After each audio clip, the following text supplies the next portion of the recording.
भव्यात्माओं, गोमटसार जीवकान ग्रंथराज की इस सम्यक तो मार्गणा में आगे बढ़ने से पहले कुछ चर्चाएं और बाकी है। जैसे प्रत्येक शरीर वर्गणा से हम लोगों ने शुरुआत की थी। कल बादर निगोद वर्गणा की भी हमने परसों चर्चा की।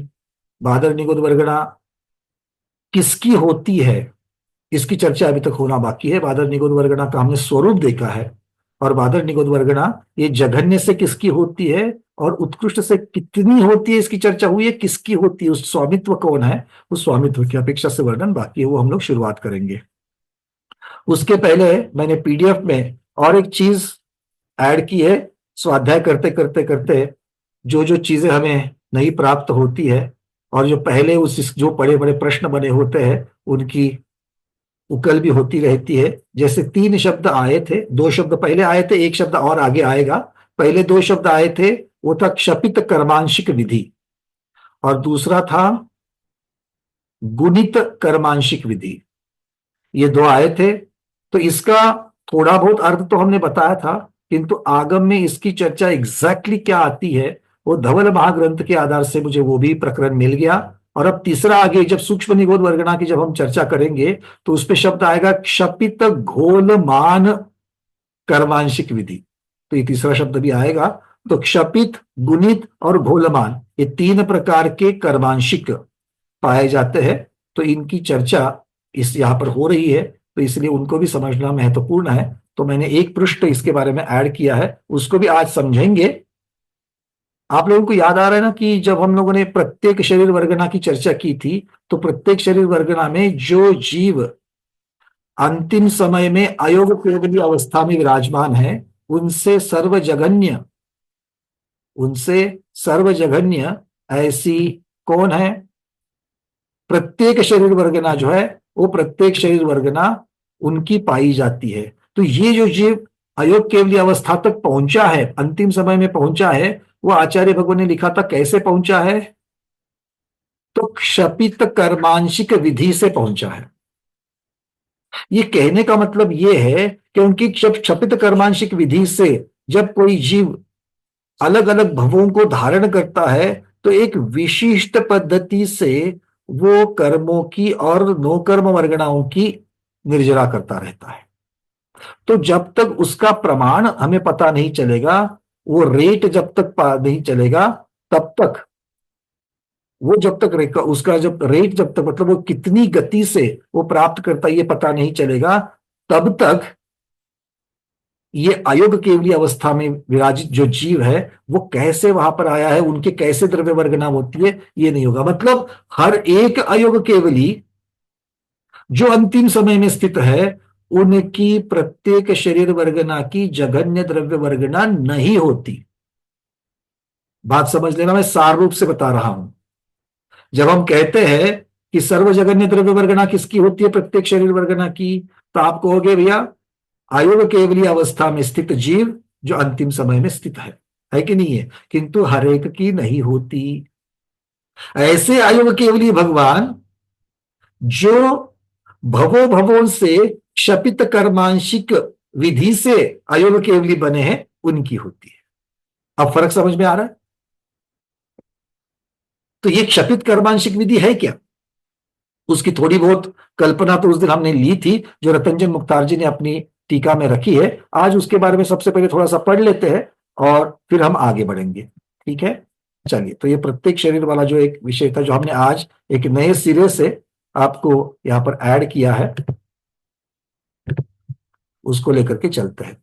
तो एक कर्मांशिक विधि का एक विशेषार्थ है धवल महाग्रंथ की 6ठी पुस्तक, उसके साथ साथ में कर्म प्रकृति ग्रंथराज की पृष्ठ क्रमांक 94, इनसे ये वर्णन लिया गया है। तो कर्म प्रकृति और धवल महाग्रंथराज की पुस्तक क्रमांक 6, इनसे वर्णन लिया गया है।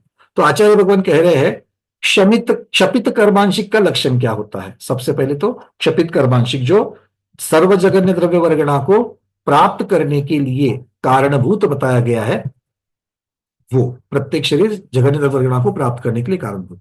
ठीक है, विषय समझ में आ रहा है ना? कठिन तो नहीं लग रहा है? कठिन तो आगे आएगा, अभी तो सिर्फ इतना ही है कि हम क्या समझ रहे हैं, है ना? अब क्या है वो देखते, कठिन लगता है कि नहीं लगता। आचार्य भगवान कह रहे हैं जो जीव पल्य के असंख्यातवे भाग से हीन 70 कोड़ा कोड़ी सागरोपन प्रमाण काल तक सूक्ष्म निगोद पर्याय में रहा। तो सूक्ष्म निगोद पर्याय में कब तक रहना है? तो वो कहते हैं 70 कोड़ा कोड़ी सागर प्रमाण काल, उसमें से कितना कम करना है? पल्ले का असंख्यात्वा भाग कम कर लो। 70 कोड़ा कोड़ी सागर, उसमें से पल्ले का असंख्यात्वा वर्ष, कुछ असंख्यात वर्ष उसको कम कर लो। तो इतना जो समय है तब तक ये जीव सूक्ष्म निगोदिया सूक्ष्म निगोदिया सूक्ष्म निगोदिया सूक्ष्म निगोदिया सूक्ष्म निगोदिया सूक्ष्म निगोदिया ही बनता जा रहा है, बनता जा रहा है। उसके बाद में ये भव्य जीव है, तो ये भव्य जीव के योग्य जघन्य प्रदेश कर्म संचय पूर्वक, तो कर्म का संचय कैसे कर रहा है? भव्य का कर्म संचय अलग तरीके से होता है, अभव्य का कर्म संचय अलग तरीके से होता है, ये यहां पर समझ में आ रहा है। आचार्य लिखते हैं भव्य जीव के योग्य जघन्य कर्म संचय, और किसका कर्म संचय? जघन्य प्रदेश, प्रदेश मतलब परमाणु की संख्या, एक समय प्रबद्ध के परमाणु की संख्या। सारा वर्णन यहां पर जो चल रहा है वो परमाणु स्कंद के स्कंद की अपेक्षा से वो उसको मुख्यता है। अब ये जब संचय हो रहा है, अब ये इतना काल तक रहा, कितना काल तक? 70 कोड़ा कोड़ी सागर माइनस पल्य का असंख्यात्वा भाग। अब यहां से आगे सूक्ष्म निगोदिया पर्याय को छोड़ दिया और यहां से निकल करके ये बादर पृथ्वी हुआ। बादर पृथ्वी का एक जीव हो गया। बादल पृथ्वी का एक जीव होकर के ज्यादा नहीं रुका वहां पर, सिर्फ अंतर्मुहूर्त काल। बादर पृथ्वी का एक बन करके अंतर्मुहूर्त काल में वहां से निकल करके कहा आ गया? सीधे मनुष्य में आ गया। कौन सा मनुष्य? गर्भज मनुष्य में। मतलब देखो, इस प्रकार से जब आएगा तभी तो उसके पास में कम से कम कार्बन वर्गना और नो कार्बन वर्गना होगी, ज्यादा नहीं होगी। और हमको घटाते घटाते ही जाना है। अभी तक तो घटाने वाली क्रिया नहीं बनी है, क्योंकि स्थावर में है, मिथ्या दृष्टि है। घटाने वाली कर्म कहां से शुरू होगा? जब वो सम्यक दृष्टि होगा, तब वहां से निर्जरा शुरू हो जाएगी। और उससे भी असंख्यात गुनी निर्जरा कहां होती है? अविरत सम्यक दृष्टि से भी कहां होती है? बोलो भाई, अनुवृत्ति हो? हाँ, अनुव्रत तो उनको धारण करने के पश्चात होती है। और उससे भी वहां रुकना थोड़ी है, उससे भी छठे गुणस्थानवर्ती महामनिराज के होती है। ठीक है, अभी इतना ही ध्येय रखना है, इससे ज्यादा इस पंचम काल में नहीं रखना है। आगे अब वो कहते कि भाई वो मनुष्य में आ गया, मनुष्य में 9 माह तक मां के गर्भ में नहीं रहा, 7 माह ही रहा। मां के गर्भ में 7 महीने तक ही रहा। उसके पश्चात वो एक पूर्व मतलब आया है, तो कितना आयु देकर के आया है? एक पूर्व कोटि की संपूर्ण कर्म भूमिया मनुष्य की उत्कृष्ट आयु देकर के आया है। और ऐसे मनुष्यों में उत्पन्न हुआ है जो विरति के योग्य है। गहरे गहरे मनुष्य की पर्याय धारण नहीं कर रहा है, जो विरति अर्थात संयम के योग्य है। क्या अर्थ होता है इसका? इन शब्दों का अर्थ क्या हो रहा है? जीव मनुष्य में तो आता है, किंतु किस प्रकार के मनुष्य की आयु बांध रहा है पिछले भाव में? इस भाव में अगर मनुष्य होना है तो उसकी आयु कब बंधेंगी? पिछले भाव में। और वो पिछले भाव में किस प्रकार के मनुष्य की आयु बांध रहा है? एक तो आर्य मनुष्य, और आर्य मनुष्य के साथ साथ में जिसमें संयम लेने की पात्रता हो, ऐसा मनुष्य। तो हमें और आपको क्या सोचना चाहिए? हमने और आपने कैसी आयु बांधी है? हमने और आपने कैसी आयु बांधी है? अगर आपको लगता है कि आपने संयम के योग्य आयु बांधी है, तो संयम लेकर के उसको सिद्ध करो। संयम लेकर के उसको सिद्ध करो, नहीं तो ये मान्य कर लो कि हमारा पुरुषार्थ अधूरा रह गया। हम बने तो मनुष्य, किंतु संयम के योग्य नहीं बने। ठीक है, तो आचार्य भगवान कहते हैं कि विरति योग्य में उत्पन्न हुआ, और फिर 8 वर्ष में संयम को प्राप्त भी करके संयम सहित मनुष्य आयु को पूर्ण किया। अभी तो 1 कोटि पूर्व की आयु लेकर के आया था, संयम सहित, संयम भी धारण कर दिया 8 वर्ष के पश्चात, किंतु संयम सहित ही मनुष्य की आयु पूर्ण की, अभी तक ये अंतिम भव नहीं है उसका। अंतिम भव क्यों नहीं है, कैसे नहीं है? क्योंकि निगोद पर्याय से निकलकर बस अंतर मुहूर्त के लिए पृथ्वी का ही हुआ था, उसके बाद सीधे मनुष्य बना था ये। और देखो, सीधे मनुष्य बन करके 1 पूर्व कोटि की आयु, और वो भी संयम योग्य आयु। अब संयम लेकर के पूरा 1 पूर्व कोटि आयु तक संयम के साथ में रहा है, तो संयम के साथ रहने से क्या हो गया? संयम के साथ रहने से क्या हो गया? उसकी जो कार्बन वर्गणाएं है, उसकी असंख्यात गुण श्रेणी निर्जरा करी है। तेजस शरीर और नौ कर्म वर्गणाओं की अधस्थिति गणना के द्वारा उसने निर्जरा कर रहा है, मतलब वो वर्गणाओं को कम कर रहा है। वर्गणा कम करने से क्या होगा? स्कंध छोटा हो जाएगा, और हमें छोटा वाला ही ढूंढना है। अब बोले वहां से निकल करके कहा चला गया, अब संयमी मनुष्य कहां चला जाएगा? देवों में ही उत्पन्न होगा। तो ये देव बना, अच्छा देव बना, किंतु सम्यक तो पक्का नहीं था, तो कहां चला गया? मिथ्यात्व के साथ में बादल पृथ्वी का एक पे चला गया। एक कहानी इतनी सुंदर लगी मुझे, जो मैं बार बार कह रहा हूं कि सम्यक्त्व के अविभाग प्रतिच्छेदों को बढ़ाना है। वो क्यों बढ़ाना है? देखो ये जीव देवों में चला गया, संयम लेकर के देवों में चला गया, और देवों से हट करके कहा चला गया? बादल पृथ्वी का एक पे पहुंच गया फिर से।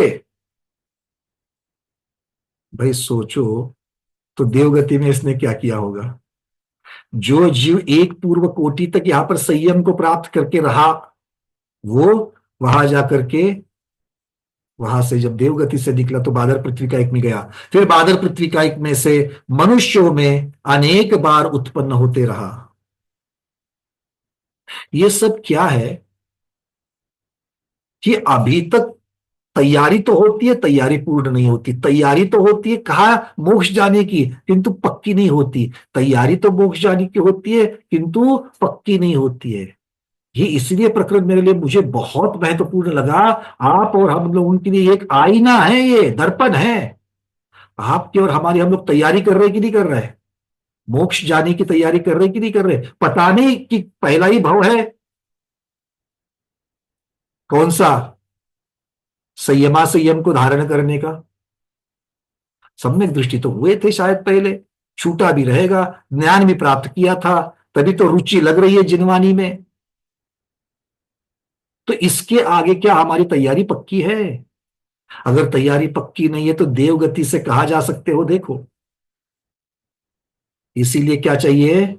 सम्यक दर्शन दृढ़ चाहिए। कितना भी ये विषय कठिन लगे, हम समझने का प्रयास करेंगे और समझकर उस पर श्रद्धान करेंगे। और सिर्फ श्रद्धान करके नहीं चलेगा, चारित्र में भी आना पड़ेगा। चारित्र में कैसे आएगा? राग द्वेष को कम करने से। मैं आपको कोई उपवास करने के लिए, एकासन करने के लिए नहीं कह रहा हूं, ठीक है ना? राग द्वेष को कम करो, राग द्वेष को कम करो, राग द्वेष को कम करो, ममत्व भाव को कम करो। ये शरीर मेरा, ये परिवार मेरा, इसको पहले करना चाहिए। अब आगे कहते हैं, पंकज जी, 1 मिनट आचार्य, इसको पूर्ण करूं। पृथ्वी का एक मनुष्यों में अनेक बार उत्पन्न हो रहा है। ऐसा करते करते करते करते पल्यों, अब क्या क्या किया देखो, मनुष्यों में देवों में बार बार उत्पन्न होते तक क्या किया इसने? पल्योपम के असंख्यात विभाग प्रमाण असंख्यात बार सम्यक्त को धारण किया। पल्य के असंख्यातवे बार प्रमाण मतलब असंख्यात बार क्या किया? सम्यक्त को धारण किया। जब असंख्यात बार सम्यक्त को धारण करना पड़ रहा है, इसका मतलब एक बार धारण किया सम्यक्त्व छूट रहा है, तभी तो वापस धारण करना पड़ रहा है। तो असंख्यात बार छूट रहा है और उसको ये धारण कर रहा है। ऐसा करने के पश्चात उससे स्वल्पकालिक देश विरति, मतलब इससे भी इन असंख्यात के अपेक्षा से स्वल्पकालिक देश वृत्ति, मतलब देश संयम को भी धारण कर लिया। देश संयम को जितना धारण कर सकता था उतना देश संयम को, जितनी बार जितने कांडक धारण कर सकता है उतने कांडक को धारण कर दिया। फिर 8 बार संयम कांडक को धारण किया, मतलब 32 बार भावलिंगी मुनिराज बना। और इतना सब करने के बाद वो जो 32वें बार, अंतिम बार जब ये भावलिंगी मुनिराज बना है, वो अंतिम भव है उनका, इसके आगे अब संसार नहीं है। तो ये अंतिम बार जब बना तो अनंत, उसके बाद में ही बीच में ही अनंतानुबंधी का विसंयोजन 4 बार किया। अनंतानुबंधी का विसंयोजन 4 बार किया और मोहनीय का भी उपशम किया। मतलब क्या है, उपशम श्रेणी भी 4 बार चढ़ चुका। उपशम श्रेणी कितनी बार चढ़ सकते हैं कोई जीव? एक भव में ज्यादा से ज्यादा 2 बार और ज्यादा से ज्यादा 4 बार, मतलब वो प्रयास भी कर लिया। इसका अर्थ क्या है, जो जीव 4 बार उपशम श्रेणी चढ़ा है उसकी कितनी निर्जरा हुई होगी। भले मोक्ष नहीं गया, बट निर्जरा कितनी हुई होगी। तो उस निर्जरा को पूर्ण, देखो ये ऐसा इस प्रकार का जीव दिखाया है कि वो अलग अलग, मतलब जहां पर कर्मों को और दो कर्मों को संचित करने की जो बात है उसको कम रखा है, और निर्जरा करने की जो बात है उसके लिए ज्यादा से ज्यादा भव दिखाए है। आप बोलोगे पहले ही जब वहां से निकल करके ये एक अंतर मुहूर्त में बादर पृथ्वी का एक से मनुष्य बना था, संयम भी धारण किया था, देवों में गया था, फिर इतना क्यों घुमा रहे हो उसको? वो इसीलिए क्योंकि जितना रहेगा, यहां पर जल्दी मोक्ष जाने की विवक्षा नहीं है। यहां चाहिए तो ऐसा जीव जल्दी मोक्ष भी जा सकता है, उसमें दो राय नहीं है, उसमें उसको किसने रोका है? पुरुषार्थ करेगा तो इससे भी पहले चला जाएगा। किंतु वहां पर जो प्रत्येक शरीर वर्गना है वो जघन्य नहीं होगी। तो हम ऐसे अयोग केवली भगवान को ढूंढ रहे हैं जिनकी प्रत्येक शरीर वर्गना जघन्य मिल जाए। समझ में आ रही बात? इसलिए उनको इतना घुमा घुमा करके लेके जा रहे। क्यों? उतना घुमाने से उतनी बार सम्यक्त को धारण करेगा, टूटेगा, अनंतानुबंधी की भी संयोजना करेगा, उपशम श्रेणी संयम के कांड करेगा। ये इतना करके करके क्यों कर रहा है? क्योंकि उसको गलाना है। ठीक है, इसलिए इतना लंबा चौड़ा ये गणित बता रहे हैं। और इस प्रकार से करके फिर वो शीघ्र ही कर्मों का क्षय करते हुए, कर्मों का क्षय कर रहा है मतलब शपथ श्रेणी अंतिम बार चढ़ करके 13वें गुणस्थान के अंत में योग निरोध करके, ऐसा जीव जब अयोग केवली बनता है तो अयोग केवली के अंतिम समय में जब वो स्थित होता है, तब उसकी जो प्रत्येक शरीर वर्गना के सदृश जो पिंड है, वो पिंड कम से कम परमाणुओं का मिलता है। ये इसकी शपित कर्मांशिक जीव की कथा है। भाई क्लियर है? हमें क्षपित कर्मांशिक के इतना भटकने की जरूरत नहीं है। उनको तो प्रत्येक शरीर वर्गना का जघन्य द्रव्य हमको लेना है, हमें जघन्य द्रव्य लेने की जरूरत नहीं है। ज्यादा द्रव्य होगा तो भी निकलना महत्वपूर्ण है हमारे लिए। ठीक है, तो क्या क्या करना बाकी है ये देख लो। बहुत सारी चीजें इसमें से मिल रही है हमको। कितनी बार हम लोग किस प्रकार का जीव धारण कर रहे हैं, हमारी मोक्ष की तैयारी कैसे चल रही है, हमारा सम्यक दर्शन किस प्रकार की शक्ति वाला है, प्रतिकूल परिस्थिति में टूट जाएगा या नहीं टूट जाएगा, यह सबके ऊपर है कि जितनी जल्दी हमें मोक्ष जाना है उसके लिए ये तैयारी पक्की चाहिए। ठीक है, चलिए आगे हम लोग इसके आगे ये उत्कृष्ट क्षपित कर्मांशिक की चर्चा चली है। अब इसके आगे गुणित की चर्चा चलेगी। आचार्य जी कुछ कहना चाह रहे? आचार्य बगुर आप कुछ कह रहे थे? मुझे आपके वक्तव्य से समाधान हो गया कि ज्यादा से ज्यादा जो 32 भाव बताया वो संसार काल का 32 भाव ना? संसार काल, टूटा संग, अनादिकाल से लेकर के मोक्ष जाने तक। हाँ, मुझे यूं लगा था 2000 सागर काल प्रमाण जो रसत्व प्राप्त करता है उसमें 32 भाव मुनि अवस्था के नहीं लेना ना? नहीं नहीं नहीं, यहाँ पर पूरा जब गाथा दिखाई है तो वो निगोदिया से निकल करके अनादिकाल से जो जीव है उनकी दिखा रही है। और इसका खुलासा पहले भी जो रतंजन मुक्तार जी वाली जो टीका का जो हमने भाग लिया था उसमें भी उन्होंने किया था उसका खुलासा। और सम्यक्त के जो असंख्यात भाव जो बताया, असंख्यात बार सम्यक्त प्राप्त करता है, हाँ, वो उपशम सम्यक्त और क्षापशमिक सम्यक्त दोनों की अपेक्षा ग्रहण करना। दोनों की अपेक्षा लेना, क्योंकि 4 बार उपशम श्रेणी पर चढ़ा रहे हैं तो क्षायिक भी हो सकता है, औपशमिक भी हो सकता है, क्योंकि औपशमिक श्रेणी चढ़ सकते हैं, क्षायिक वाले भी चढ़ सकते हैं। जी, और बाकी के जो असंख्यात बार का जो है वो चापचमिक सम्यक्त अपेक्षा। हाँ बिल्कुल, क्योंकि जब तो अगर क्षायिक हो गया तो छूटेगा नहीं, असंख्यात बार वो छूटा है, इसका मतलब है क्षायक्षमिक था या औपशमिक था। तो ये भी संसार काल के असंख्यात बार लेना, संसार काल की अपेक्षा लेना है। और एक ही दिन में अनेकों बार सम्यक तो छूट जाए फिर वापस लिया, सम्यक तो छूट जाए फिर वापस लिया, ऐसा। हाँ मतलब उत्कृष्ट कर्मांशित में इस प्रकार से हो सकता है कि जितनी जो इसका एक और एक उन्होंने शब्द भी लगाया था रतनचंद मुख्तार जी ने, मैं वो भी बता दूं आपको, एक मिनट, क्योंकि उन्होंने वहां पर कितने कांडक, सम्यक्त के कांडक की भी चर्चा की है। एक मिनट में वो बात बता दूं। जी।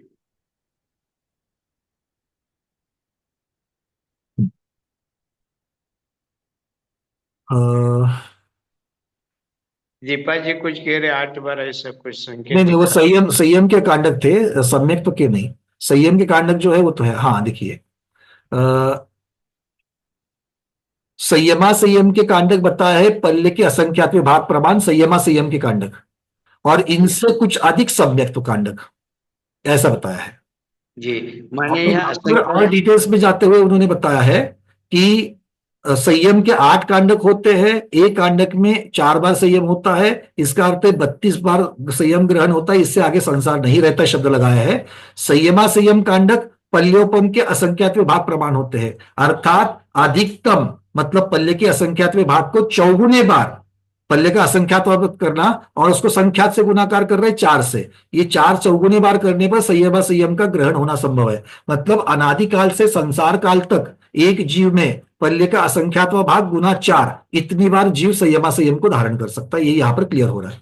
जैसे 8 कांडक बताए थे उसके, यहां पर बता रहे हैं टोटल पल्ले का असंख्यात बार इंटू 4।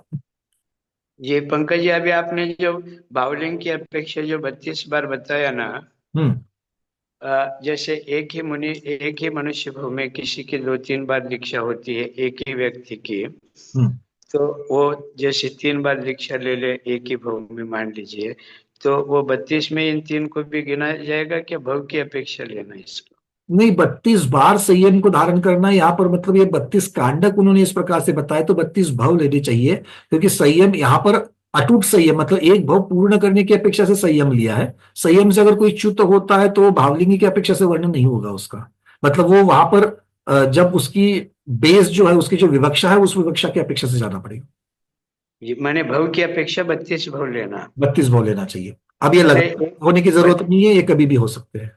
भले एक ही भव में अनेकों बार जो कि वह द्रव्यलिंगी अवस्था को गुणस्थान की अपेक्षा प्राप्त कर ले, अथवा दीक्षा छेद करके 2-3 बार दीक्षा ले ले, तभी उसको एक भव के अंतर्गत ही गिना जाएगा। यहाँ पर मैं इतने डिटेल्स में नहीं कहा जाऊंगा, क्योंकि यहाँ पर जो आप भावलिंग से च्युत होने की जो बात कर रहे हैं, क्या उसकी विवक्षा है कि नहीं है, ऐसा यहाँ पर क्लियर नहीं हो रहा है। क्योंकि ये जी। साक्षात ऐसा होता है, किंतु क्या ऐसे भवों को गिना है कि नहीं गिना है, ये मैं यहाँ पर नहीं कह सकता। किंतु 32 कांडक ये पूर्ण शुद्ध कांडक की अपेक्षा से लेना है, 32 भावलिंग इस अपेक्षा से। जी जी ठीक है। और यहां पर और एक चीज कही है कि एक जीव में संसार काल में उत्कृष्टता प्रथमोपशम सम्यक तो हो, वेदक सम्यक तो हो, या देश संयम हो, या फिर अनंतानुबंधी की विशेषता हो। 4 चीजें बता रहे हैं, प्रथमोपशम, वेदक सम्यक्त्व, देश संयम और अनंतानुबंधी की विशेषता। ये ज्यादा से ज्यादा उत्कृष्टता से एक जीव के लिए पल्योपम के असंख्यात 12 ही होते हैं, इससे ज्यादा जी नहीं। जी, इससे माने यह समझ में आता है कि कोई अ, भाव से पतित हो जाए तो वह हमेशा के लिए पतित है, ऐसा नहीं समझा जाए। हाँ। इसीलिए कुंदाचार्य ने इसीलिए अष्टपहड़ में कहा, दंसन भट्टा भट्टा दंसन भट्ट से नति निवानम सीजंती चर्य भट्टा दंसन भट्टा न सीजंती। माने कोई सम्यक दर्शन से भ्रष्ट हो जाए तो वह भ्रष्ट ही है, लेकिन चरित्र से जो भ्रष्ट हुआ वो वापिस चरित्र धारण कर सकता है। बिल्कुल। माने चारित्र की अपेक्षा सम्यक तो दुर्लभ है, यह समझ में आता है। नीनादर्श दीदी पूछ रहे कि पल्यम पल्योपम का असंख्यात्वा भाग का अर्थ क्या लेना है। तो पल्योपम का असंख्यातवा भाग या संख्या की अपेक्षा से रीना दीदी कह रहे हैं। मैं फिर से याद दिला दूं, संख्या जब तक आप गिन सकते हो संख्यात में है, जब आप गिन नहीं सकते हो तो उपमा देनी पड़ती है। और उपमा कैसे दी जा सकती है, या तो क्षेत्र की अपेक्षा, काल की अपेक्षा, द्रव्य की अपेक्षा, या फिर भाव की अपेक्षा। इस प्रकार से उपमा दी जा सकती है। ज्यादातर क्षेत्र और काल का गणना हमको मिलती है कैसे, जैसे क्षेत्र बता दिया, जगत श्रेणी प्रमाण असंख्यात। तो जगत श्रेणी प्रमाण असंख्यात का अर्थ क्या होता है? एक जगत श्रेणी मतलब आकाश पृथ्वी को 7 राजू लंबी एक कतार बना लो, उसमें आकाश के जितने प्रदेश आते हैं उतनी संख्या की अपेक्षा से। जब पल्योपम कहते हो तो पल्योपम की अपेक्षा से संख्या कहते हो, तो एक पल्ले में कितने वर्ष और उन वर्षों के कितने समय होते हैं, उस समय की संख्या को गिनना है। आते तो असंख्यात है, तो ये पल्य हो गया, और फिर उसको असंख्यात का भाग दे दो। तो पल्य स्वयं असंख्यात है, उसके असंख्यात भाग करेंगे और उसमें से एक भाग लेंगे तो भी उसमें असंख्यात समय होते हैं, किंतु वो पल्य से छोटे होते हैं। पल्य से असंख्यात व भाग प्रमाण मतलब असंख्यात व भाग असंख्यात गुना छोटे होते, कम होते हैं। तो इस प्रकार से ये कह रहे हैं। और वैसे भी मतलब संख्यात्मक बात बता रहे हैं। और एक बात, जब कोई कहता है कि जगत श्रेणी प्रमाण संख्या और कोई कहता है कि पल्योपम प्रमाण संख्या, तो कौन सी बड़ी होगी? मीनाक्षी दीदी, कौन सी बड़ी होगी? दोनों भी असंख्यात है, किंतु कौन सा असंख्यात बड़ा होगा? जगत श्रेणी। जगत श्रेणी वाला, बहुत बढ़िया। तो उनकी जगत श्रेणी में जो इतनी आकाश की संख्या होती है वो ज्यादा होगी, वो भी असंख्यात है, ये भी असंख्यात है होगी। ठीक है नीना दीदी, मुझे लगता है आपको ये क्लियर हुआ रहेगा। ठीक है, आगे बढ़ते हैं। अब ये उत्कृष्ट क्षपित कर्मांशिक की चर्चा हो गई। ऐसा कौन थे? आयोग केवली भगवान। अब प्रत्येक शरीर वर्गना किसकी ज्यादा होती है, उत्कृष्ट वर्गना किसके पास पाई जाती है? तो 7वें नरक का नारकी, वो भी कैसा? अपने अंतिम समय में स्थित। ठीक है, अब सारे के सारे 7वें नरक के नारकी जो अंतिम समय में स्थित है, उनकी प्रत्येक शरीर वर्गना उत्कृष्ट होवे ही ये जरूरी नहीं है। क्यों? क्योंकि इसके साथ एक और विशेषण जोड़ना पड़ेगा, जो गुणित कर्मांशिक विधि से जिन्होंने अपने कर्मों को और नो कर्म को अर्जित किया है, उसकी ही वो उत्कृष्ट होगी। उत्कृष्ट मतलब सबसे ज्यादा होगी। ठीक है, तो ये गुणित कर्मांशिक का लक्षण क्या है, ये कर्म प्रकृति यहां पर बता रहे हैं।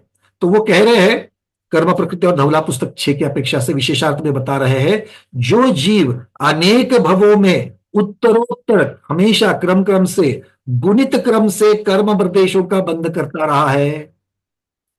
2 शब्द लगा रहे हैं, उत्तरोत्तर गुणित क्रम से। उदाहरण के लिए अभी इस समय में अगर 100 कर्मों का अर्जित किया है, तो अगले में 100 से गुणा कर देना, उसके आगे उसको भी गुणा कर देना, उसके आगे उस उत्तर को गुणा कर देना। ऐसे गुणाकार गुणित गुणित गुणित गुणित गुणित गुणाकार करते करते करते इस प्रकार से कर्मों को लगा देना, ये कहते हैं गुणित। ठीक है, तो जो जीव अनेक भवों में उत्तरोत्तर गुणित क्रम से कर्म प्रदेशों का बंध करता रहा, उसे गुणित कर्मांशिक कहते हैं। श्रेणिक महाराज को गुणित कर्मांशिक कहेंगे क्या? देखो तो सोलह। हाँ, नहीं कहेंगे। क्यों? क्योंकि जब उन्होंने 7वें नरक की आयु बांधने वाला जो काला कृत्य किया था, उसके पश्चात उनके जो कर्म बंध हो रहे हैं वो गुणित श्रेणी गुणित से नहीं हो रहे हैं। क्यों? बाद में विशुद्धि हो रही है उनको, उनको बाद में विशुद्धि हो रही है। और कैसी विशुद्धि हो रही है? तीर्थंकर कर्म प्रकृति का बंध कर रहे हैं, 16 कारण भावनाएं भा रहे हैं, और दर्शन विशुद्धि भावना भा करके तीर्थंकर प्रकृति बांधने की उतनी महाविशुद्धि उनको हो रही है। समझ में आ रही बात? तो ऐसे जीव की चर्चा नहीं है यहां पर। ऐसे जीव की चर्चा है जो काले कृत्य प्रति समय बढ़ते बढ़ते ही जा रहे हैं उसके, ऐसा जीव है। फिर ये तो उनका गुणित क्रम से कर्म प्रदेशों का बंद कर रहा है। शब्द है, कर्मों को सिर्फ नहीं कह रहे हैं, तो कर्म के प्रदेश को मतलब उसके प्रति समय बंधने वाला समय प्रबंध बड़ा बड़ा बड़ा, संख्या की अपेक्षा से बड़ा बड़ा होना चाहिए। एक एक समय प्रबंध में आने वाले कर्म परमाणुओं की संख्या जो है वो ज्यादा होनी चाहिए। ठीक है, तेजस का भी यही हालत होगा, नो कर्म का भी इसी प्रकार से होगा। अब आचार्य भगवान कहते हैं कि देखो, नो कर्म में नो कर्म से ज्यादा कार्बन वर्गना जो है उनका ज्यादा यहां पर महत्व है। क्यों महत्व है? क्यों महत्व है? अब नारकी की चर्चा चल रही है, तो नारकी तो प्रति समय वैक्रयिक शरीर भी ले रहा है, तेजस वर्गना भी ले रहा है, और कार्बन वर्गना भी ले रहा है। तो कार्बन वर्गना को इतना यहां पर तवज्जो क्यों दी जा रही है? क्यों उसका महत्व है यहां पर? कौन बताएगा?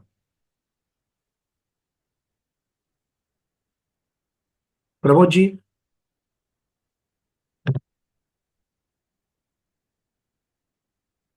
अनम्यूट कीजिए। सबसे ज्यादा जो कार्मिक वर्गणाएं सबसे ज्यादा मतलब वो पॉइंट कहिए, सबसे ज्यादा वो उनकी जो है हाँ, वो मतलब इसलिए कहना है कि कार्बन वर्गनाओं के जो स्कंद है वो ज्यादा परमाणु संख्या की अपेक्षा बड़े बड़े होते हैं, क्योंकि वैक्रिक वर्गना कहाँ पर आती है? संख्या की औदारिक के 23 बाद वर्गनाओं में, आहार वर्गना में। आहार वर्गना के बाद में कौन सी आती है? आगमन वर्गना के बाद कौन सी आती है? अग्राह्य अग्राह्य वर्गना, फिर तेजस वर्गना, फिर अग्राह्य वर्गना, उसके बाद फिर जाकर के भाषा, फिर अग्राह्य, फिर मनो, फिर अग्राह्य, और बाद में जाकर के कार्बन। अनंत अनंत गुना बड़े बड़े स्कंद जो है वो कार्बन वर्गनाओं में आते हैं। और इसीलिए कार्बन वर्गना अगर जिसके पास ज्यादा है, उसके पास कार्बन वर्गना और उसका विसृसोपचय ये ज्यादा होंगे। और वो ज्यादा होंगे तो जो 6 पुंज हमने किए थे, किसमें 6 पुंज किए थे? प्रत्येक शरीर वर्गना में 6 पुंज किए थे। कौन कौन से 6 पुंज किए थे प्रत्येक शरीर वर्गना में? हेमांगी दीदी, 6 पुंज कौन से किए थे? नमस्ते आचार्य श्री वन्या भैया।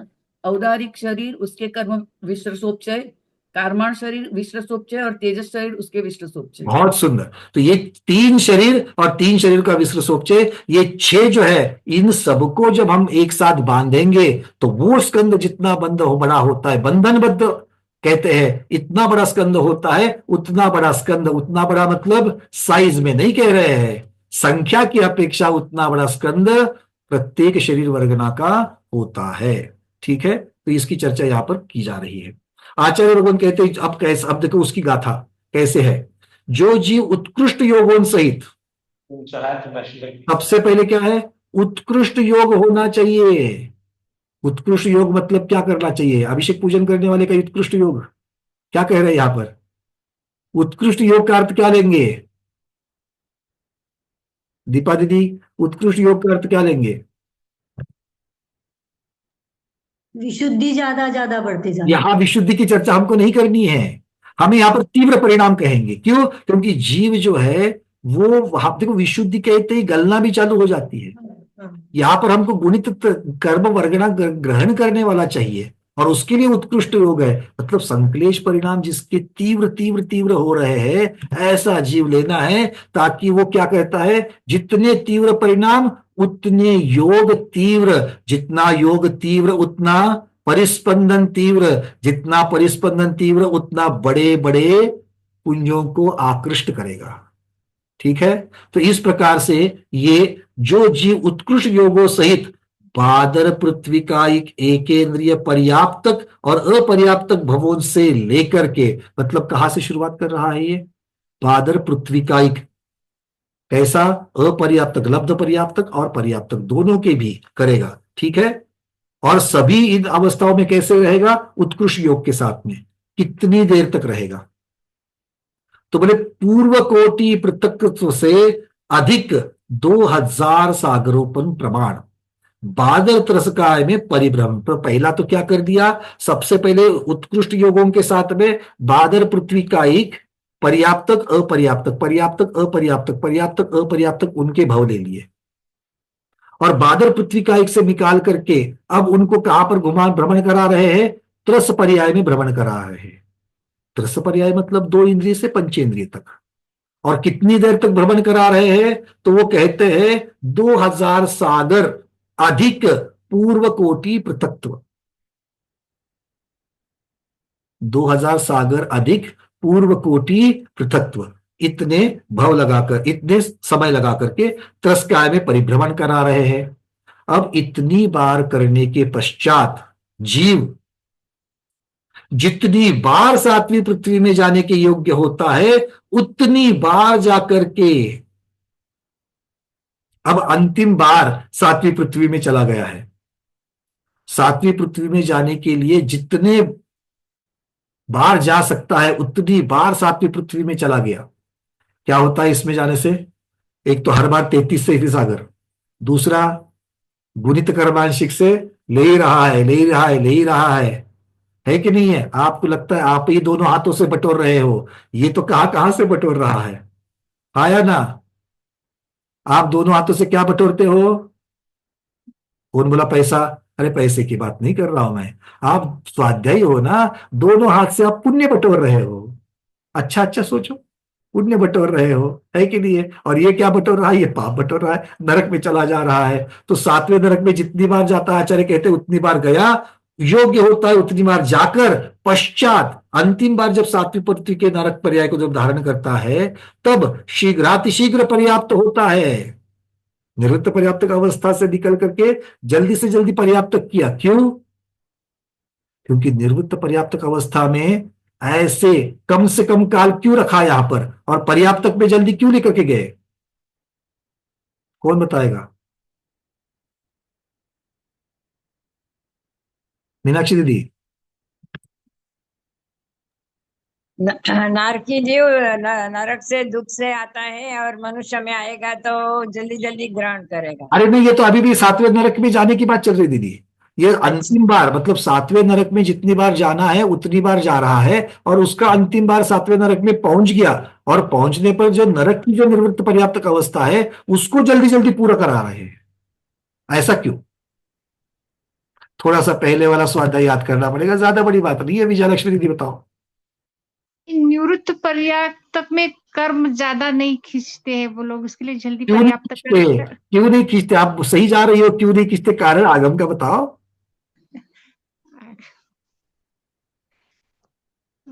क्योंकि निवृत्त पर्याप्तक अवस्था में, पूर्णिमा दीदी बता देना।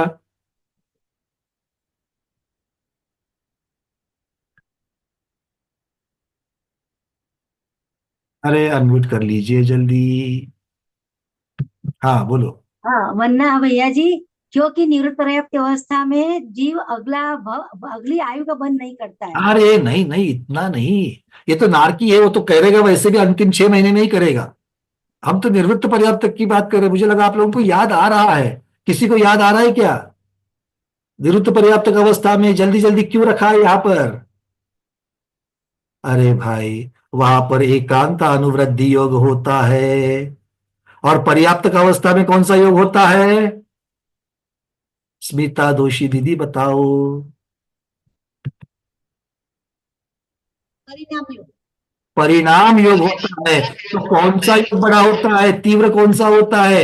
एकांतानुवृद्धि ज्यादा बड़ा होता है, या परिणाम योग बड़ा होता है? परिणाम योग तीव्र होता है ना? हाँ या ना? तो जितनी जल्दी निवृत्त पर्याप्त अवस्था पूर्ण करेंगे, वो एकांतानुवृद्धि को जल्दी खत्म करेंगे, और जल्दी से जल्दी परिणाम योग करेंगे। क्यों? जितना परिणाम योग जल्दी करोगे उतना परिस्पंदन जल्दी जल्दी बड़ा वाला मिल जाएगा, जल्दी जल्दी खींचना चालू होगा। यहां पर क्या अपेक्षा है? जितनी जल्दी हो सके आपको आय बढ़ानी है, खर्चे कम करने हैं। क्या करना है?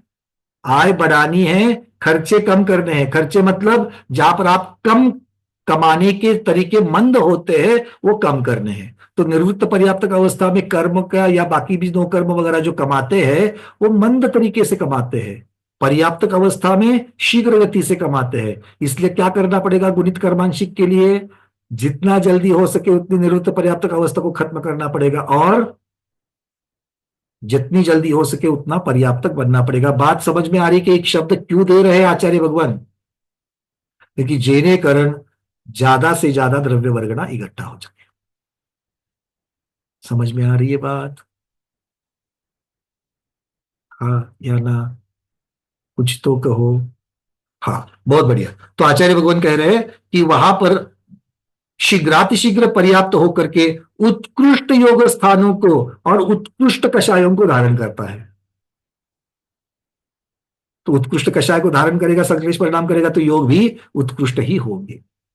अब ऐसा उत्कृष्ट, और जब उत्कृष्ट योग होगा तो कर्म प्रदेश समय प्रबद्ध भी बड़े बड़े आएंगे। तो उत्कृष्ट कर्म प्रदेशों का संचय करता है। और अब कैसे एक एक समय का गिनती करिए। देखो भगवान ने कहते कि जब अंतर्मुहूर्त आयु प्रमाण रह जाएगी नारक की, इतनी आयु शेष रहने पर त्रिचरम और द्विचरम समय में, मतलब लास्ट बट थर्ड और लास्ट बट सेकंड, ये जो तीसरे समय, मरने से पहले का तीसरा समय और मरने के पहले का दूसरा समय, अंतिम समय में मर लेगा, अंतिम समय के अंत में मर लेगा, तो उसके पहले के दो समय ले रहे हैं। तो त्रिसमय श्रम और द्विचरम समय में उत्कृष्ट संक्लेश स्थान को प्राप्त करता है और द्विचरम और चरम समय में उत्कृष्ट योग स्थान को भी पूर्ण करता है।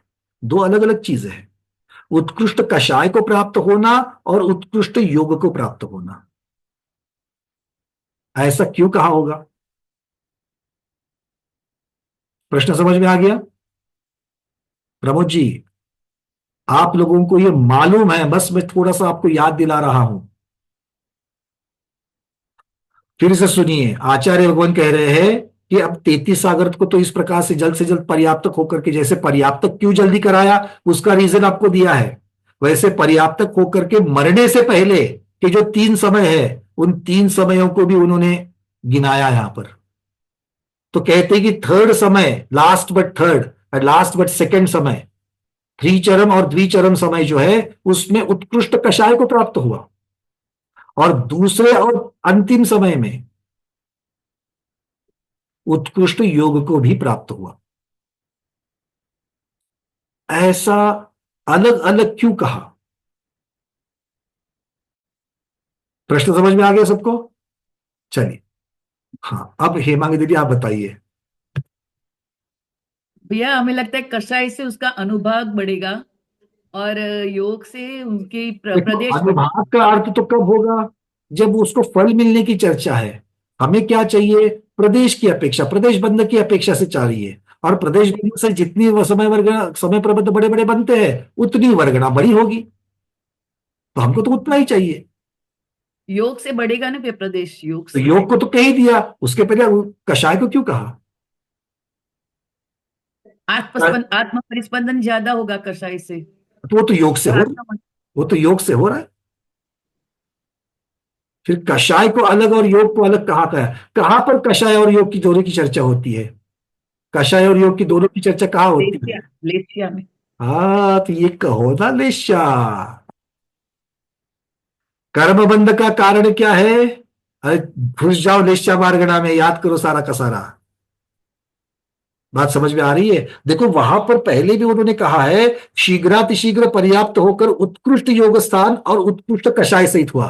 क्यों? क्योंकि जब उत्कृष्ट कषाय है तब योग उत्कृष्ट होवे भी, ये जरूरत नहीं है। जब योग उत्कृष्ट है तब कषाय उत्कृष्ट होवे, ये जरूरी नहीं है। तो दोनों को जब वो प्राप्त करता है तब जाकर के समय प्रबंध बड़े बड़े आएंगे। अरे हाया ना। तो उत्कृष्ट योग होने के लिए पहले उत्कृष्ट कषाय को प्राप्त होना चाहिए और उसके बाद उत्कृष्ट योग को प्राप्त हो रहा है। इसलिए त्रिचरम द्विचरम लिया और द्विचरम और अंतिम समय लिया। ठीक है? ग्रंथों का सूक्ष्म वाचन कैसे करना है, सूक्ष्म अर्थ कैसे ग्रहण करना है, नहीं तो फिर हमने धौला जी को पढ़ा है। ठीक है ना? हाँ, ऐसा हाथ करने से ऐसा, जिस दिन हो जाएगा उस दिन अंदर अपने आप आ जाएगा। भाई सब क्लियर है? ऐसा क्यों कह रहे हैं? चलो आगे कहते हैं, ऐसा जीव नारक पर्याय के अंतिम समय में संपूर्ण गुणित कर्मांशिक होता है। ठीक है?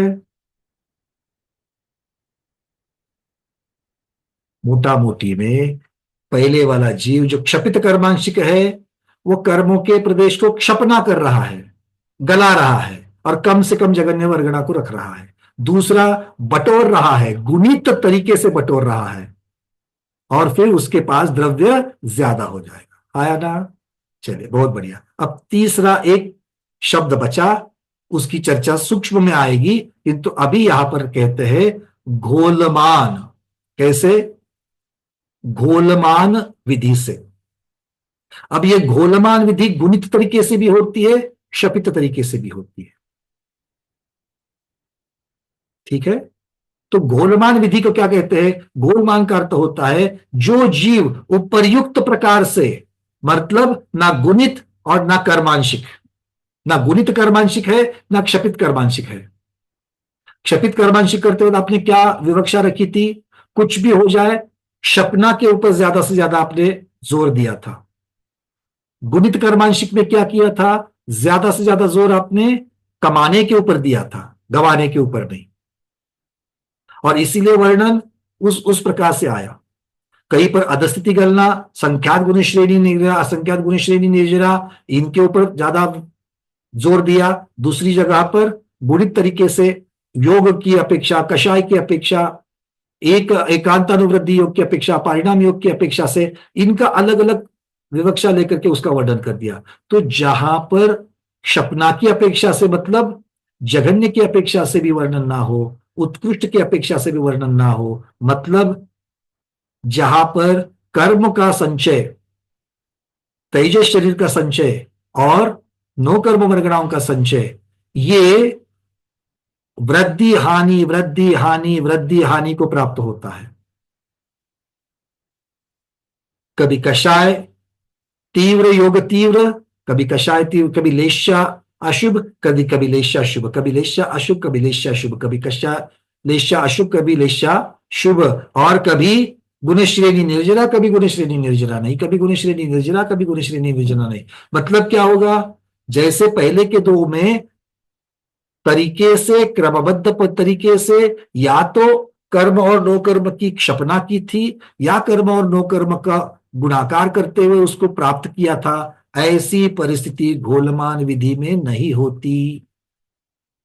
तो घोलमान विधि में क्या होता है, हानि वृद्धि की अपेक्षा वहां नहीं होती है, अनवस्थित रूप से कर्म संचय होता है।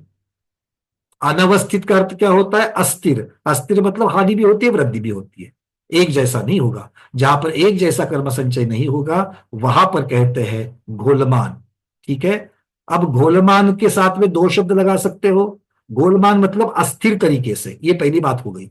तो अस्थिर तरीका गुणित पे भी लग सकता है, अस्थिर तरीका क्षपित पे भी लग सकता है। तो क्षपित घोलमान करेंगे तो क्या होगा, क्षपित घोलमान मतलब अस्थिर रूप से ही सब चीजें चलनी है, किंतु क्षपित करेंगे मतलब द्रव्य वर्गना कम होगी कि ज्यादा होगी, कम होगी क्योंकि क्षपना कर रहे हैं। और गुणित घोलमान में कर्म वर्गना बढ़ती जाएगी। ठीक है, इस प्रकार से लगाएंगे। तो सूक्ष्म जीव की सूक्ष्म निगोद वर्गना जब जघन्य अवस्था को हमको प्राप्त करनी है तो ऐसे जीव के लिए क्षपित घोलमान लगाया जाएगा। ठीक है, क्लियर है। चलिए, बस ये तीन चीजें मुझे आज आपको धवल ग्रंथ की अपेक्षा से, पुस्तक छठी की अपेक्षा से बताई। एक नया विषय भी था किंतु विषय पुराना था, उसका हमको उत्तर मिल गया था करके मैंने आपको बताया। जिनको इससे भ्रांति बढ़ रही है वो नमोस्तु कर देना भगवान की वाणी को, एक ना एक दिन समझ में आएगा। और जिनको समझ में आ रहा है वो इसके ऊपर चिंतन करके आनंद का अनुभव जरूर करें। क्लियर है। तो प्रत्येक शरीर वर्गना सबको समझ में आ गई। अब बढ़ते आगे। उसके पश्चात हमने चर्चा की थी, प्रत्येक शरीर के पश्चात आई गई थी शून्य वर्गना। और नीरज जी, मैंने आपको पीडीएफ में दिया है, आपको चाहिए तो मैं आपको, मुझे मैसेज डाल दीजिए, आपको मैं उसका पूरा का पूरा पृष्ठ भेजता हूं ताकि आपके पास उसका एक तो स्क्रिप्ट भी आएगा और उसकी क्योंकि काफी बड़ा है, धवला पुस्तक 6:1,9-8/12-257 की टिप्पणी उद्धृत, और कर्म प्रकृति का 94 to 100 पृष्ठ 94, तो ऐसे एक रेंज दिया गया है। ठीक है, तो आप मुझे मैसेज भेज दीजिए, मैं आपको पूरा का पूरा पेज भेज दूंगा। चलिए, अच्छा प्रश्न है इसके ऊपर। जितना मैं तर्क ज्यादा ना लगाते हुए जितना यहाँ पर समझ में आ रहा है उतना ही मैं बताऊंगा, उससे ज्यादा नहीं। ठीक है, विजय लक्ष्मी दीदी बोलिए। गुणित कर्मों का आपने बताया है, तो वो अंतिम भव जब उसका नरक का रहता है तो तब वो निवृत्त पर्यत उसका जल्दी खत्म करते, तो अंतिम नरक मतलब कितनी बार नरक भोग लेता है वो, अंतिम कब समझना उसका? नहीं नहीं नहीं, ऐसे मत समझना। हर एक नरक की हर एक पर्याय में जब जाएगा तब वो निवृत्त पर्याप्त को जल्दी खत्म करेगा, पर्याप्त को ज्यादा धारण करेगा।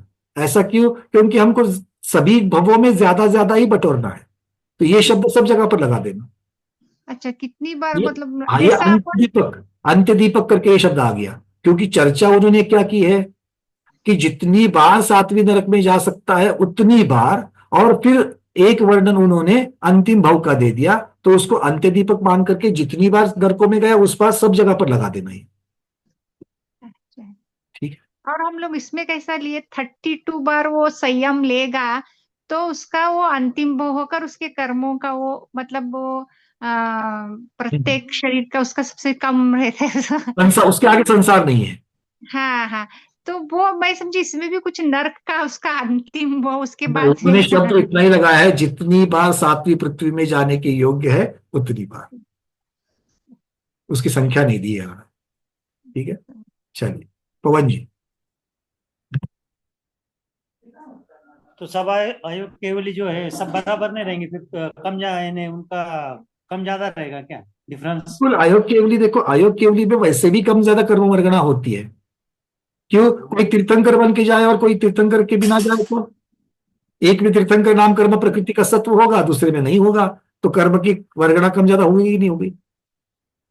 अच्छा, ठीक है। हाँ नहीं फिर आयोग केवली अब कर्म के वर्ग कम ज्यादा है तो उसके बाद वो केवली बनेंगे, तो फिर उसके बाद आयोग केवली के बाद भी निर्जरा चालू रहेगी क्या? नहीं नहीं देखो, जब केवली बने हैं, जब श्रेणी आरोहण कर रहे हैं, अपनी अपनी श्रेणी निर्जरा, पहले हमने इसका वर्णन देखा है कि गुण श्रेणी निर्जरा होने के लिए गुणस्थान की अपेक्षा से हमने देखा था, उसका एक ट्रायंगल देखा था हमने कि भाई सम्यक मिथ्या दृष्टि की कितनी होती है, सम्यक दृष्टि की कितनी होती है, फिर गुण, उसमें गुणित किसकी होती है, वो अलग अलग तरीके से बताया गया था। तो उसमें अगर हम देखेंगे तो सबसे ज्यादा केवली भगवान की निर्जरा होती है, और उसमें भी सहयोग केवली से ज्यादा अयोग केवली की होती है। तो अयोग केवली भगवान की भी कब है, तो उन्होंने बता दिया भैया अंतिम समय में जो स्थित है उनकी, अंतिम समय में स्थित ऐसे कौन से अयोग केवली भगवान, तो जो क्षपित कर्मांशिक विधि से आ गए हैं ऐसे भगवान। नहीं तो जो क्षपित कर्मांशिक विधि से नहीं गए तो वो वहां से उतर के वापस आ सकते हैं? नहीं नहीं नहीं, उतर करके वापिस नहीं आएंगे, उनके पास प्रत्येक शरीर वर्गना ज्यादा होगी इनकी अपेक्षा। जानी तो दोनों की भी है, जानी तो दोनों की भी है। दोनों की है। ठीक है ना, मतलब मेरे पास दो प्रवासी है, दो प्रवासी अपना प्रवास पूर्ण करने वाले हैं, पक्का पूर्ण करने वाले हैं। एक के पास दोनों 100 रुपए लेकर के निकले थे, रास्ते में एक ने ज्यादा खर्चा कर दिया, एक ने कम खर्चा कर दिया, तो एक 5 रुपए के साथ में अपना वो यात्रा पूर्ण कर रहा है, दूसरा 20 रुपए के साथ में अपनी यात्रा पूर्ण कर रहा है। क्यों 20 रुपए के साथ? क्योंकि उसने ज्यादा खर्चा नहीं किया था, और दूसरा है उसने ज्यादा खर्चा किया था तो उसके पास कम द्रव्य बचा है। यहाँ पर खर्चा मतलब जिन्होंने ज्यादा कर्म की और नो कर्म की और तेजस शरीर आदि की जितने क्षपना की है उनका द्रव्य कम हो जाएगा। कर्म की संख्या, कर्म के प्रकार की संख्या उतनी ही है, कार्बन शरीर का जो द्रव्य है वो कम ज्यादा हो सकता है। अच्छा, ओके। ठीक है, चलिए अर्चना दीदी भरूच। नमस्ते आचार्य श्री वंदना भैया। भैया लास्ट वाला मुझे नहीं समझ में आया, गोलमान विधि वाला। क्यों नहीं समझा? जिसमें ना नहीं वो कर्मांशिक, जिसमें ना क्षपित कर्मांशिक वाली है या गुणित वाली चीज है। गोलमान मतलब एक ही शब्द वहां पर लगा रहा है, अनवस्थित रूप से कर्म संचय जहां होता है वो गोलमान विधि है। अच्छा, मतलब जहाँ कहीं बढ़े, कभी छपन हो कभी आहा संचय हो, ऐसा। आहा आहा आहा आहा। क्षपना और गुणित शब्द बाद में लगेगा, पहले गोलमान चाहिए। गोलमान मतलब क्या है? अब तक जैसे कर्मांशिक में जब आप देख रही थी, कर्मांशिक में एक तरीके से वहां पर चल रहा है, उत्कृष्ट तो उत्कृष्ट, निकृष्ट तो निकृष्ट, एक तरीके से क्रमबद्ध तरीके से चल रहा है। वैसा यहाँ पर नहीं कर्म संचय होता, यहाँ पर कर्म संचय कभी ज्यादा कभी कम, कभी ज्यादा कभी कम, ऐसा चलता है। अब ये क्षपना के साथ जब लगा लो तो क्षपित घोलमान कहेंगे, अगर इसको गुणित की अपेक्षा से लगा दो तो गुणित घोलमान कहेंगे। तो गुणित और क्षपित, ये कर्म को कम करना है या कर्म को बढ़ाना है, इसकी अपेक्षा से शब्द लगेंगे, विशेषण लगेंगे। किंतु स्वयं घोलमान का अर्थ यह होता है कि अनवस्थित रूप से कर्म संचय, अस्थिर रूप से कर्म संचय। हाँ, तो ये हम लोग का होता होगा क्या? बिल्कुल, संसारी जीव का ना। हाँ बिल्कुल, आपका और हमारा तो इसी प्रकार से हो रहा है, उसी को तो गजस्थान कहा जा सकता है ना। वही मैंने बोला, ये इसीलिए मैंने तो अब 3 जुलाई से क्या हो रहा है? चातुर्मास चालू हो रहा है, 5 नवंबर को खत्म होगा और 6 नवंबर को उसका पारणा करेंगे। तो 3 जुलाई से लेकर के 5 नवंबर तक की जितनी क्षपना करोगे और 6 नवंबर को जितनी क्षपना होगी, दोनों में फर्क होगा कि नहीं होगा? आप सब लोग हंस रहे हो, मतलब सबको मालूम है, अब इससे ज्यादा क्या कहे। ठीक है, चलिए। हाँ जेटी गंगवाल जी पूछिए। नमस्कार श्री वंदना भैया जी। ये जो तीनों कर्मांकित ये है गुणित, क्षपित और घोलमाल, इसको अपन ग्राफिक रूप से रिप्रेजेंट कर सकते हैं ना? गुणित में कर सकते हैं। एक से ऊपर जाएगा ग्राफ, क्षपित में नीचे जाएगा और बिल्कुल घोलमाल में जिगजैग होते रहेगा। बिल्कुल ठीक, बिल्कुल ठीक। अब घोलमान में जिगजैग होगा, पर जिगजैग में फिर क्षपित घोलमान होगा, तो नीचे उतरने वाला पर जिगजैग होगा। पहले लीनियर रहेगा, अब ये जिगजैग होगा। और अगर गुणित वाला है तो एक चढ़ता वाला होगा किंतु जिगजैग होगा। बहुत सुंदर। आधुनिकता के साथ में इसी प्रकार से चिंतन जोड़ना चाहिए, ताकि आधुनिक विज्ञान को भी आप कभी कभी शुद्ध ज्ञान की अपेक्षा से देख सको। ठीक है, चलिए, बहुत सुंदर। और कोई? चलिए आगे बढ़ते हैं। अब हम आते हैं वापस बादर निगोद वर्गणा की तरफ। बादर निगोद वर्गणा के बारे में कौन बताएगा मुझे? बादर निगोद वर्गणा क्या है, स्वरूप कौन बताएगा जल्दी से?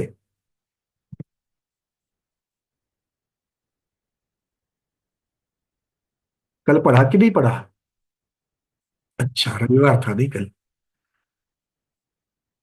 दीपा दीदी, मीनाक्षी दीदी, और कोई? स्मिता दीदी, हाँ बताइए स्मिता दीदी। म्हणजे उत्कृष्ट आणि जगन्य सांगायचं ना? मुझे बादर निगोद वर्गणा का स्वरूप बताओ पहले। बादर निगोद म्हणजे बादर किसी को अड़ाते नहीं, अड़ते नहीं। मुझे बादर निगोद वर्गणा का स्वरूप चाहिए, और कैसे उत्तर देना मैंने लास्ट टाइम आपको लोगों को समझाया है।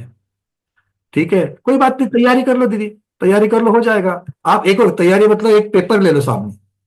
आप सबके लिए मैं ये कह रहा हूं, एक पेपर ले लो सामने। जो अपने दिमाग में कर सकते दिमाग में करो, नहीं तो पेपर ले लो। सबसे पहले बादर निगोद कह रहे हैं, फिर बादर निगोद के 6 पुंज बनाओ। 6 पुंज में क्या क्या आ जाएंगे, कौन कौन से शरीर, कौन कौन से विश्वसोपचय आएंगे, और फिर देख करके आप उसका स्वरूप बता सकते हो। इतना इजी है। ठीक है, डॉक्टर मैना दीदी।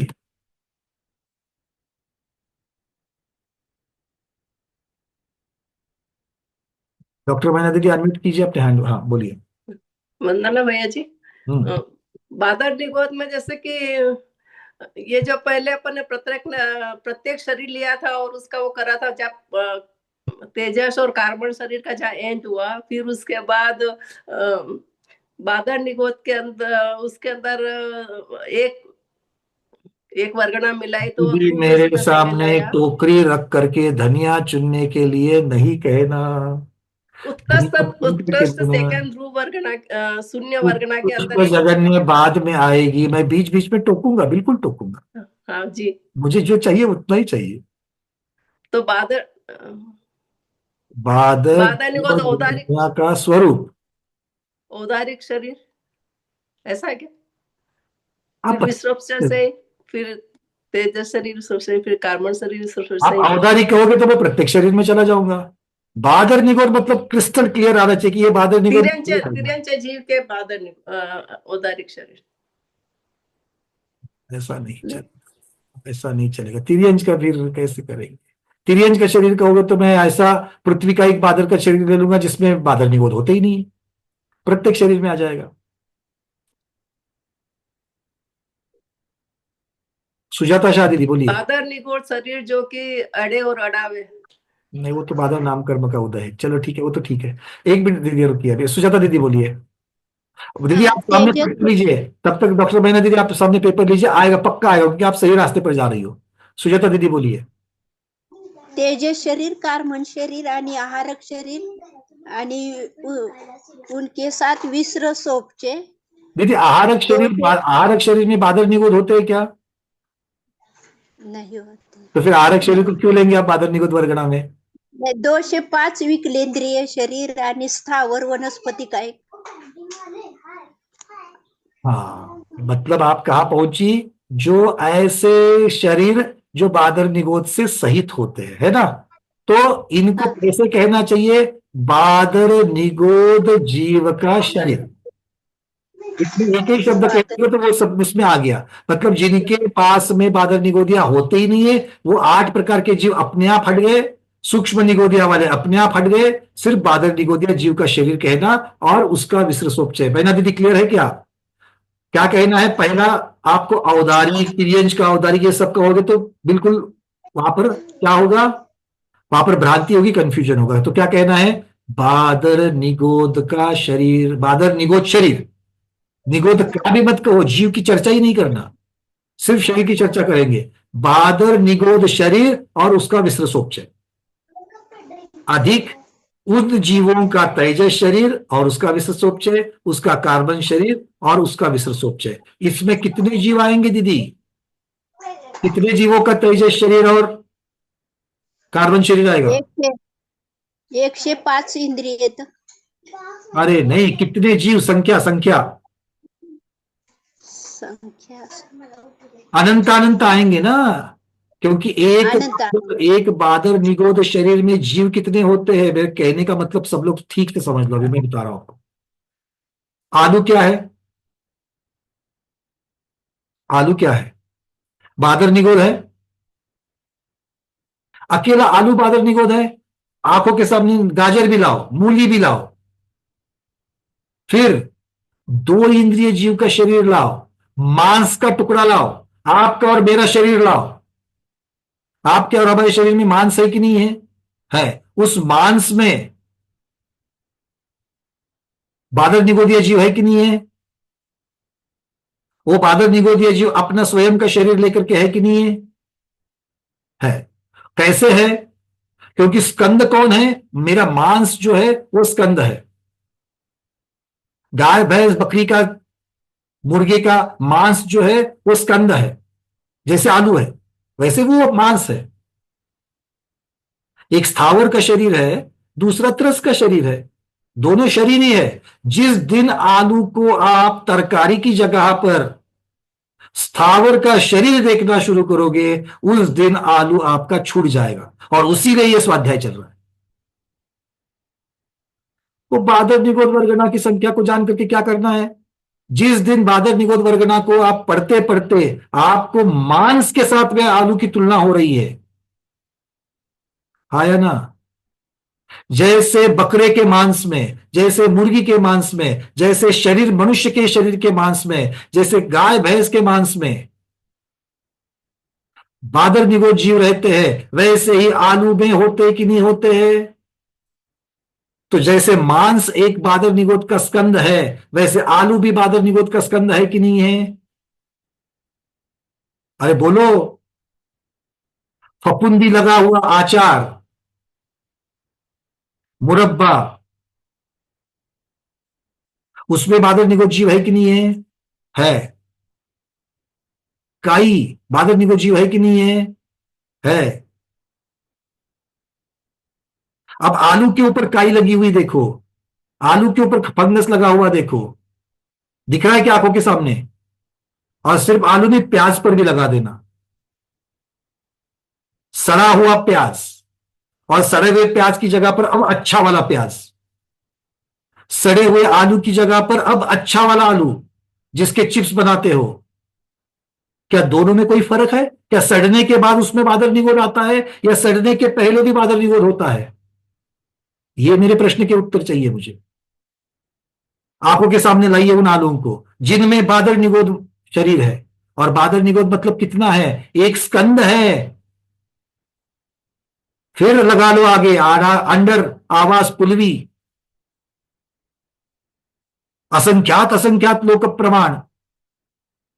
उन असंख्यात लोक प्रमाण पुलवियों में, एक एक पुलवी में अनंत अनंत बादर निगोद जीव है, अनंत अनंत बादर निगोद जीव है। तो एक पुलवी में जो अनंत बादर निगोद जीव है, वहां पर क्या क्या हो जाएगा? उन अनंतानंत जीवों के तेजस शरीर का विसृसोपचय, कार्बन शरीर का विसृसोपचय। वो जीव सूक्ष्म है, छोटा है, आंखों से नहीं दिखता, तो क्या उसका कार्बन शरीर छोटा हो जाएगा? अरे निगोद पर्याय में वो जीव पड़ा हुआ है, स्थावर पर्याय में जीव पड़ा हुआ है, तो कितना गुणित कर्मांशिक विधि से आया होगा। ये देखो, आपने अभी अपनी गुणित कर्मांशिक पढ़ी है, समझ में आ रही बातें? कितना बड़ा कार्बन वर्गना होगी उसके पास, कितनी ज्यादा तेजस वर्गना होगी, और ऐसे अनंत जीवों की इकट्ठा कर देना। फिर ये तो एक पुलवी होगी। ऐसे असंख्यात लोक प्रमाण गुणाकार कर लो तो एक प्रकार का एक अंडर आ जाए, एक आवास आ जाएगा। ऐसे असंख्यात लोक प्रमाण मतलब उतने असंख्यात लोक प्रमाण से गुना करते करते करते करते जाना, तब जाकर के हमें एक मांस के पिंड में ज्यादा लेने की जरूरत नहीं, इतना सा मांस का पिंड ले लो, उसमें सारी चीजें आ जाएगी। इतना आलू का टुकड़ा ले लो, उसमें सारी चीजें आ जाएगी। क्लियर है? तो इतने जीवों के बादर निगोदिया शरीर, उसका विसृसोपचय, उतने ही जीवों के तेजस शरीर, उनका विसृसोपचय, उतने ही जीवों के कार्बन शरीर और उनका विसृसोपचय। ये सारी वर्गणा का बंधनबद्ध शरीर, शब्द लगा दिया आचार्यों ने, बंधनबद्ध शरीर। उस बंधनबद्ध शरीर मतलब क्या है? सबको एक जगह मिक्स कर लो और उसकी परमाणु बनाए, उसका एक स्कंद बना लो, तो वो स्कंद कितना परमाणु का ज्यादा होगा, उतना एक बादर निगोद वर्गणा की चर्चा कर रहे हैं। समझ में आ रही है बात?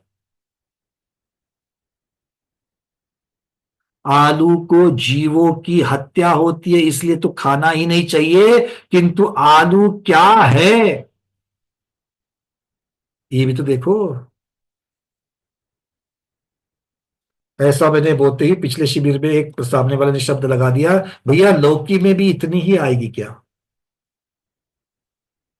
सबके चेहरे बदल गए, अरे बाप रे, आलू तो छोड़ दिया था भैया, आज क्या लौकी भी छोड़ने के लिए छुड़वा रहे हो क्या? वैसे चतुर्दशी है करके किसी ने आज हरि का त्याग किया होगा, पता नहीं हरि का किया है कि हरि हरि क्या किया है पता नहीं है, बट किया तो है। अभी भी वो मान रहे हरि का त्याग होता है, आगम में कहीं लिखा हुआ नहीं है हरि का त्याग। जो हरा दिखता है उसका त्याग, जो हरा दिखता है उसका त्याग, है ना? कोई बात नहीं। तो फिर पार्श्वनाथ भगवान मरकतमणि सम हरित वर्ण वाले थे, उनका त्याग मत कर देना भैया, हरा दिखता है करके त्याग करने वाले। खैर, विषयांतर नहीं होना चाहिए, वापस चले आओ। लौकी में है क्या? नहीं है, क्योंकि लौकी अप्रतिष्ठित है।